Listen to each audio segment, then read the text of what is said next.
After the massive success of the Nintendo Switch, all eyes are on Nintendo and the new Nintendo Switch 2, with people wondering if Nintendo can have a repeat successful console generation. While the Nintendo Switch 2 improves on many Switch 1 features, there's still some uncertainty when it comes to what its success will look like with third-party companies. With all that in mind, the main question people are asking is it worth it to buy a Nintendo Switch 2 right now?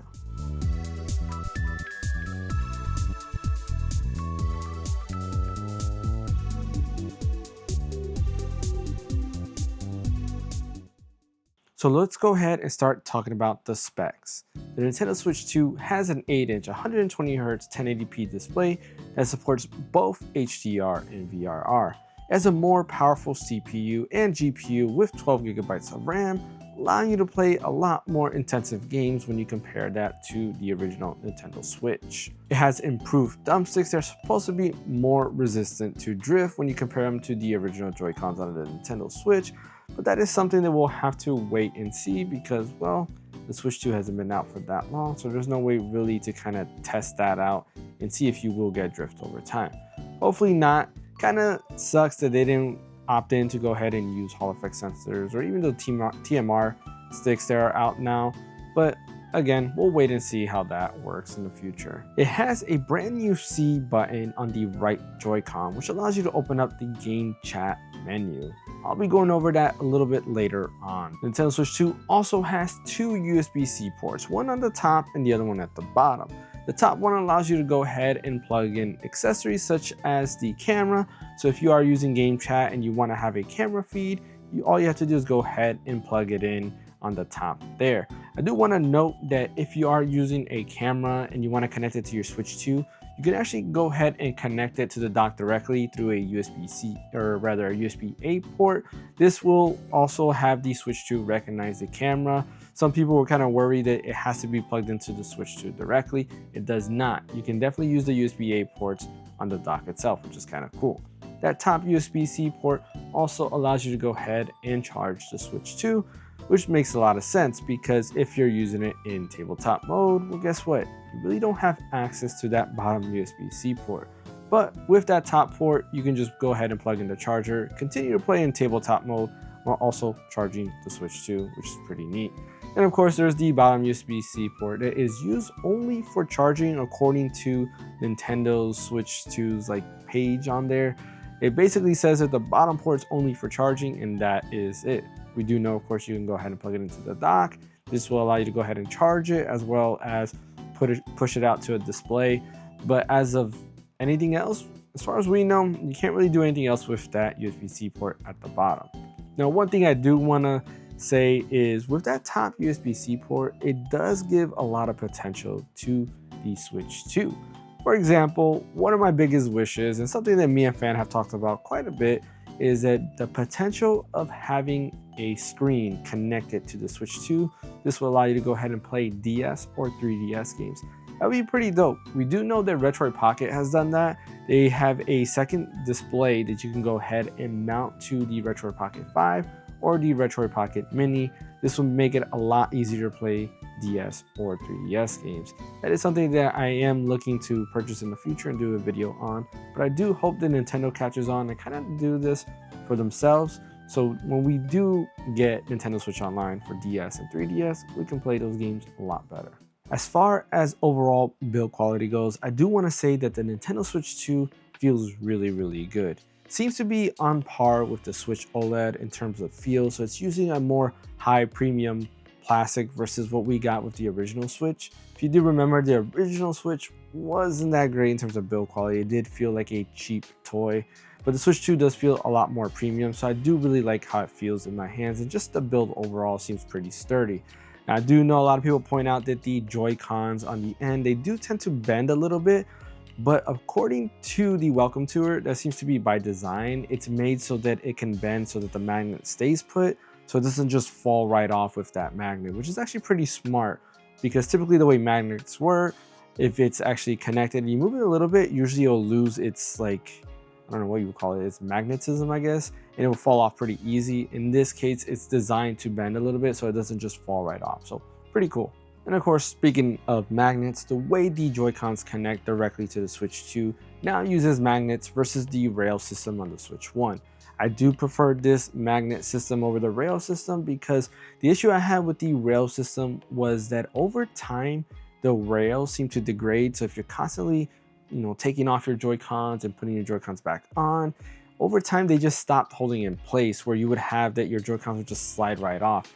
I had that issue with a couple of my Joy-Cons and I didn't really like it, mainly with my original Switch. As far as the Switch 2, or rather the Switch OLED goes, haven't had that issue yet. So we'll have to wait and see if other people have had that issue. But as far as me, haven't had that issue on the Switch OLED.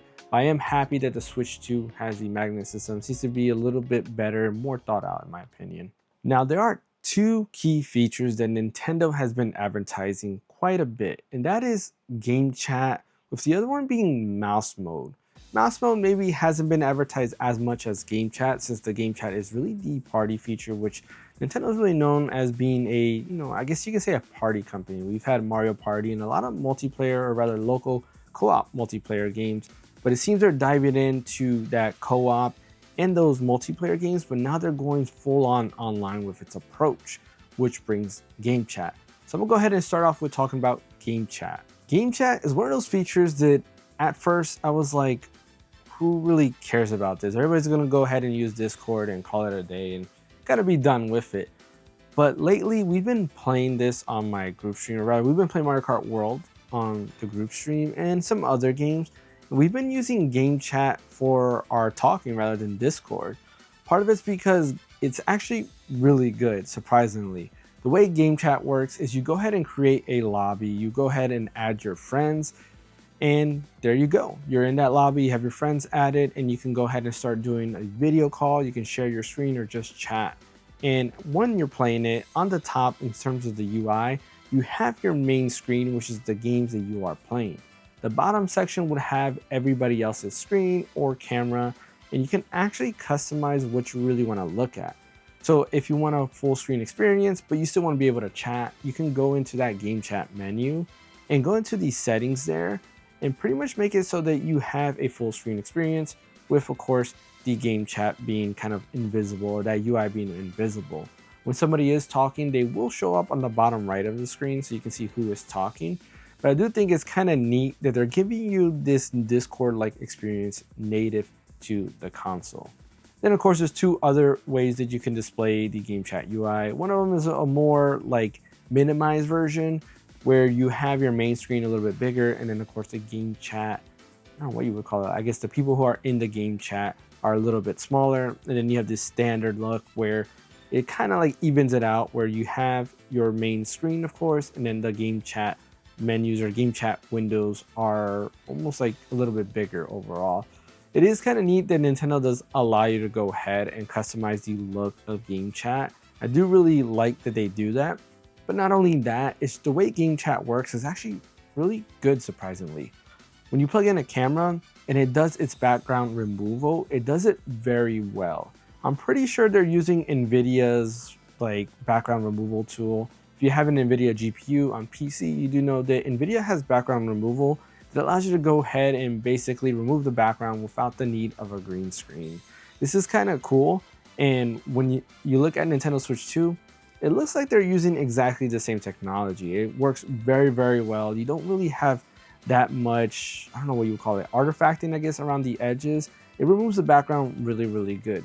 The other thing it has is while talking on the microphone, it has a really solid noise removal tool that's working on here.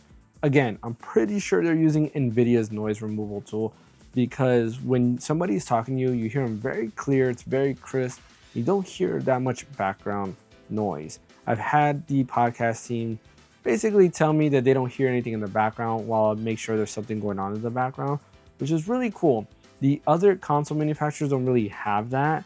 They don't have a way to remove that background noise. So you guys know you're playing something like, I don't know, Call of Duty or whatever, and you're in a party, you can hear somebody in the background.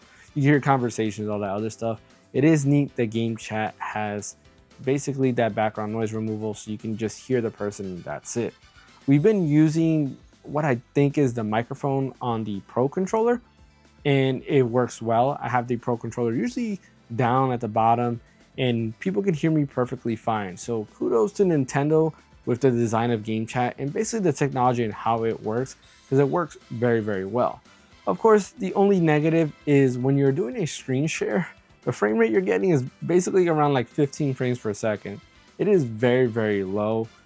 Now, to kind of like, I don't want to go ahead and say like I'm defending Nintendo in this, but I will say this: it hasn't really bothered me that much. While we're sharing our screens, I'm still looking at my main screen, and like for example, in Mario Kart World, once I'm done with a race, I'll go ahead and look at everybody else's screen. It doesn't bother me too much, at least not right now. We'll see if I have a different opinion in the future. But nonetheless, I do think it's pretty cool, and I do wonder if Nintendo will update this so we're getting higher frame rates. Maybe it has something to do with they're trying to allocate as much resources as possible to the actual game, so they don't want any of the resources that are being used for the game to be used for game chat. The other key feature is mouse mode. Mouse mode.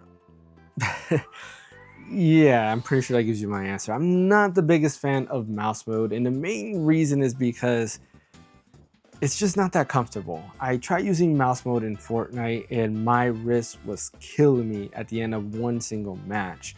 Now, I do hope that somebody creates like a 3D printed like dock for the Joy-Con to implement, or to rather be put in there, and you can use it like a normal mouse.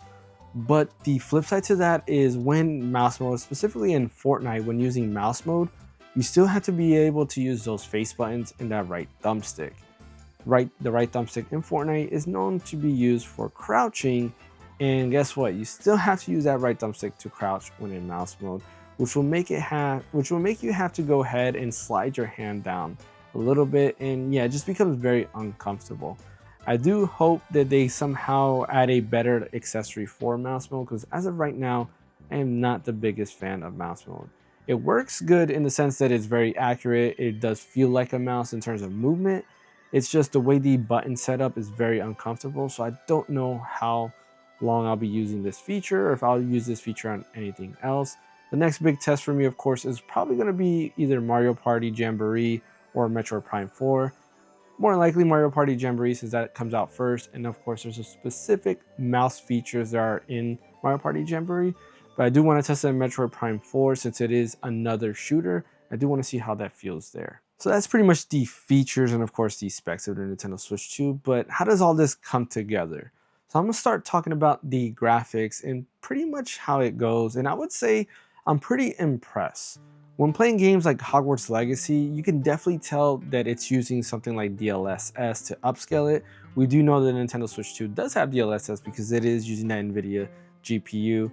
So you can use features like DLSS in it. And to kind of be fair, I would say that I'm not the biggest fan of DLSS, right? I've complained about fake frames and fake resolutions and all these other things when it comes to my actual PC that's back here. But for a handheld, I do feel that this is where DLSS shines. You can't really put the same specs that you get on a PC or a home console in a handheld, because you have to really think about battery life. But adding features or techniques like DLSS and frame generation onto a portable system makes 100% sense. I've been somebody who says that with the ROG Ally X, I use FSR all the time, and I use frame generation all the time to maximize every little bit I can get on this handheld machine. With Nintendo Switch 2, you basically get the same exact, I don't want to say same exact system, but you get something similar to what you would get with the ROG Ally X, but in this case, you're using DLSS. Playing Hogwarts Legacy, I do see a huge difference in what you get with the original Switch. Digital Foundry has done a good breakdown showing the differences between the two, and Hogwarts Legacy looks a lot better overall. FanXY, who you know from the podcast, has stated that it does look better on the Nintendo Switch 2 compared to the settings that he had set up with his ROG Ally X, which is kind of nice to know.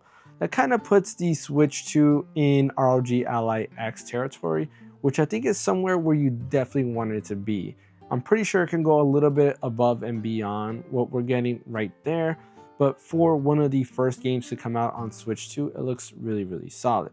Street Fighter 6 is another one that I personally have been playing, and I can't say this it runs a lot better on the Switch 2 when you compare it to the Steam Deck. Playing the normal campaign mode, which I completely forgot, I believe it's called World Tour. Playing World Tour, it does run and look a lot better than what I was able to make it get on the Steam Deck. Part of it is because it is technically like an open world, not like a huge massive open world, but it is an open world with a lot of things going on in the city. And yeah, Switch 2 handles it like a champ. Everything looks really good on the Switch 2. There's some other games I've been playing, such as Bravely Default HD and Suikoden 1 and 2. While these games, I would say, are not really graphic intensive, they are great looking overall. You are getting that 1080p or 4K in docked, at least from what I can see. And of course, you're getting a solid 60 FPS with those games as well. Speaking of frame rate, it is nice to see that most of these Switch 2 games in the beginning are trying to target 60 FPS at bare minimum. There are games like Cyberpunk that are targeting 40 FPS, which granted, that's pretty much what you can get in the Steam Deck mode as well, is that 40 FPS. But I am happy that they are trying to target higher frame rates, or rather higher than 30 FPS overall. But where the Switch 2 actually shines is Switch 1 games. It actually runs a lot of Switch 1 games very well. I am very impressed with some of the upgrades we are getting on Switch 1 games. For example, a game like Dragon Quest Builders 2 that normally struggles to run at 30 FPS, and a lot of the times, especially in the second area, it's about 20 FPS. It hits actually 60 FPS on the Switch 2 without an update, which is really cool. The downside, of course, is the target resolution in that game is 720p in handheld because, well, the Switch 1 had a 720p display. You don't really get any higher resolution in handheld on the Switch 2. There is a reoccurring theme on a lot of Switch 1 games. A lot of Switch 1 games that don't have an update pretty much target 720p, so it does look kind of muddy when you see these games on the Switch 2. But when it comes to frame rate, a lot of games have been updated with higher frame rates. A lot of Koei Tecmo games are actually running 60 FPS. It seems that originally the way they made those games were just basically 60 FPS overall, and since the Switch could not handle 60 FPS, they just ran at a lower resolution. Persona 5 Strikers is one of those that in dock mode you do get, well, not really a consistent 60 FPS, but you get close to 60 FPS, where of course in portable mode you get 30 FPS. There's been other games like any of the Warriors games that you've been playing, you can see that it is a steady 60 FPS, where previously you weren't really getting that at all. Another game that was surprising is Bayonetta 3. Bayonetta 3 is also running at 60 FPS on portable and in dock mode, which is really cool. But some of the biggest updates, or rather some of the biggest games out there, have gotten updates for the Switch 2, which makes them a lot better. And I'm gonna start this off with Pokemon Violet. We all know that Pokemon Violet was not that good in terms of performance. Honestly, towards the end, I've tried to do quite a few streams with Pokemon Violet, and I would just get motion sickness because the frame rate was that bad. Now, I am not one to be very picky when it comes to frame rate. Typically, I'm fine with 30, and if there are, reoccurring drops and stuff like that, it doesn't bother me that much. But in the case of Pokemon Violet, it got so bad that I had to end a couple of streams because I felt like throwing up because of how bad that frame rate was. But on the Switch 2, you are getting a solid 60 FPS and of course improved resolutions, making this game look a lot better overall. I was finally able to beat the Elite Four and just beat the overall story mode that is in Pokemon Violet and continue to the post game, which I was happy about. It made me like this game a lot more. It made me realize that Pokemon Violet actually is a really good game. I do like it a lot more than Sword and Shield. It just kind of sucks that just overall when it first came out, it had really poor performance. That being said, I am happy for the future in Pokemon, and I do hope that Pokemon Legends ZA runs really good. According to the trailers, it looks like 60 FPS, and it's going to look solid and just be an overall great game overall. Link's Awakening is another one that I do want to do a shout out on that does have an unlocked frame rate. So when playing on Switch 1, the frame rate was very variable, but on the Switch 2, you are getting a solid frame rate. It looks to be 60 FPS, but it's kind of hard to tell. It could be a little bit low. It could be actually just a really solid 30, and I'm thinking that it's 60 FPS. but it's definitely a way better frame rate overall when compared to what we were getting on Switch. And then of course they updated it to be 4K in docked or 1080p in handheld, and I gotta say it looks really good on Switch too. There are a lot of other Switch games that were updated to have that higher resolution and target the Switch 2 specs, and of course higher frame rates as well, which I think I would say that maybe weren't needed, but I'm happy that they got these updates. I do hope that a lot of third parties go back, similar to what they did with PlayStation and Xbox, and do Switch 2 updates for their games, because there's a lot of games that I would go back to if they had a higher target resolution and, of course, higher frame rate overall. Now, one last game that I do want to talk about that I do kind of wish will get an update is Xenoblade Chronicles. Going back to what I was saying, that the target resolution being lower on the Switch 1 kind of makes a lot of Switch 1 games look really bad on Switch 2. Xenoblade Chronicles is one of them. While yes, you will get a more consistent frame rate at 30 FPS for the Xenoblade Chronicles game, a lot of them don't look good at all because of what techniques they're using to make it playable on Switch 1. Just makes everything look very muddy. Xenoblade Chronicles 3 in particular is one of those games that looks really bad on the Switch 2 because of its lower target resolution. I'm pretty sure it's not even 720p. It's got to be somewhere like around like 540p or something. And that's making it look pretty bad on the Switch 2 that has a 1080p display.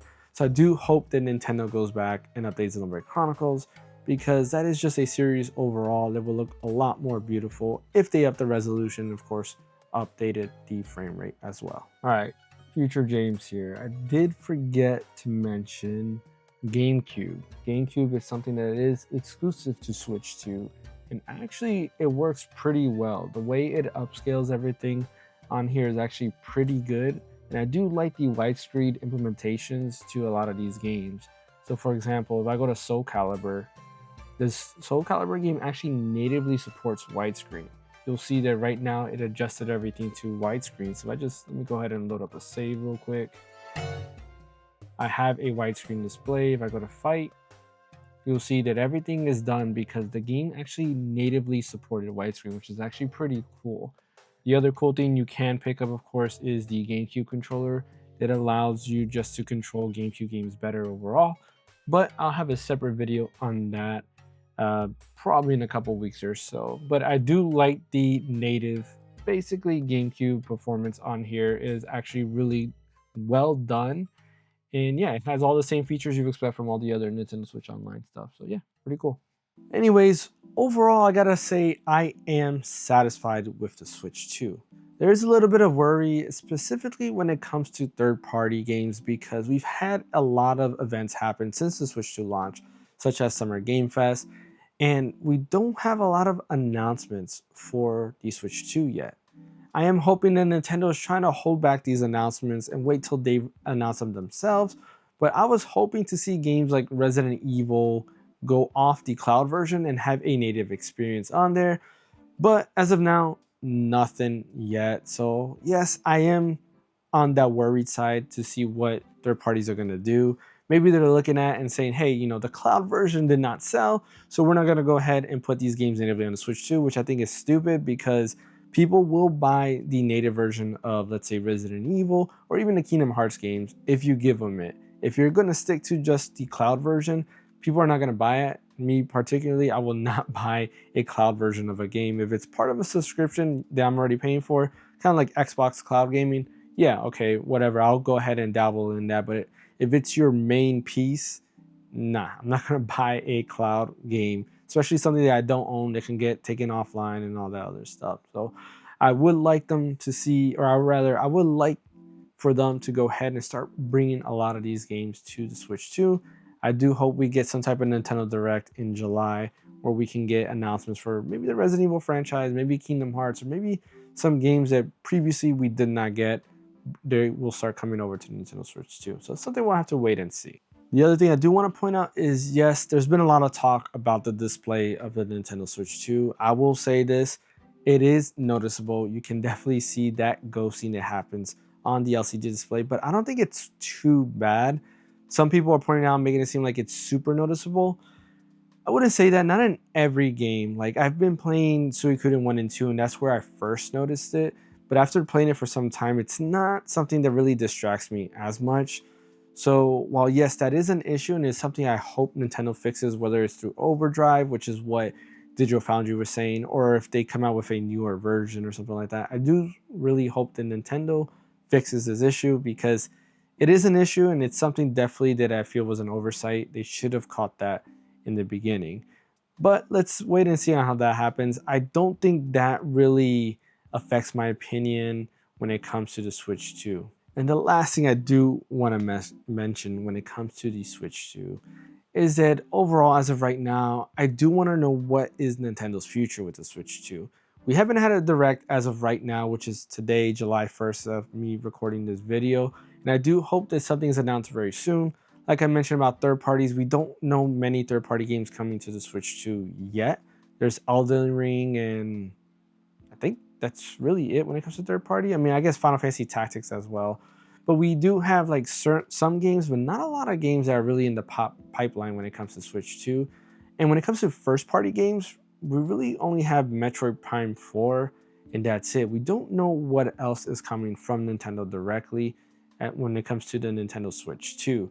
When it came to the Switch 1, pretty much, especially that first year, almost every month we had some type of first party release for that first year and even beyond that, which was really great. A lot of people don't realize how good Nintendo's first party lineup was every year when it came to the original Switch. It was only recently that it's kind of slowed down because it seemed that they were focusing more on the Switch 2. So instead, we had a lot of like ports and remasters. I do hope that Nintendo kind of goes ahead and does the same thing where they might have filler games, which are like just ports and remasters coming to the Switch 2. And of course, we'll have those native Switch 2 experiences of brand new titles coming as well. But that is something that we'll have to wait and see if they decide to announce that. Anyways, overall, with the Switch 2, I'm very satisfied. And I do think you should probably pick up the Switch 2. There's a lot of stuff going for the Switch 2. And especially if you have a huge Switch 1 library, it's definitely worth getting the Switch 2, in my opinion. Of course, if you don't have a Switch 1 library, or you don't have a Switch at all, then it's definitely worth getting a Switch 2 because you can play the best version of Switch 1 games on Switch 2. Anyways, leave your thoughts and your comments in the comment section below. Let me know, what do you think about the Switch 2? Are you going to ahead and pick up one, or are you just going to go ahead and wait for an upgraded model to come out in the future? Because we do know Nintendo likes to upgrade their handhelds. Thanks for watching. Don't forget to hit that like and subscribe button. Also follow over on Twitch. I do simultaneously stream on both YouTube and Twitch on Wednesday, Thursday, Friday. Thursday being the podcast, Friday having a group stream, and of course Wednesday is my solo stream where pretty much randomly play games. I'm trying to figure out what I'm going to do on Wednesday streams. I'm thinking of doing a playthrough of maybe all the Resident Evil games, but we'll have to wait and see what I decide. Anyways, thanks for watching. My name is James. I'll catch you guys next time.